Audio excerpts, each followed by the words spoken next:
মন্ট্রিয়েলে হোমলেসদের সংখ্যা দিন দিন বেড়েই চলেছে। পথে ঘাটে ভিখিরি দেখা যায় অহরহ। কিছু মানুষকে দেখলে ভয় লাগে, দেখলেই বোঝা যায় তারা ড্রাগ অ্যাডিক্টেড। আজকে দেখলাম তাদের থাকার ব্যবস্থা। কিছুদিন আগেও এমনটা দেখা যেত না।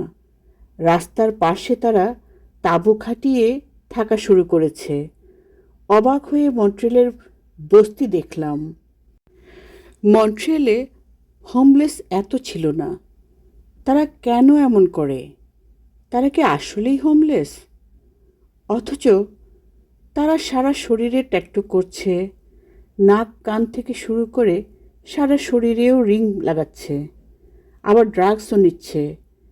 এসব তো এত সস্তা না, বেশ পয়সা খরচ করতে হয়।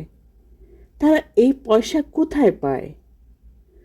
কানাডার সরকার মানুষ যেন ভালোভাবে খেয়ে পরে বাঁচতে পারে তার জন্য সব রকম ব্যবস্থা করে রেখেছে। তবুও কিছু অসুস্থ মানুষ হোমলেস হচ্ছে এবং দিনে দিনে অসুস্থ মানুষ বেড়েই চলেছে। খুবই দুঃখজনক।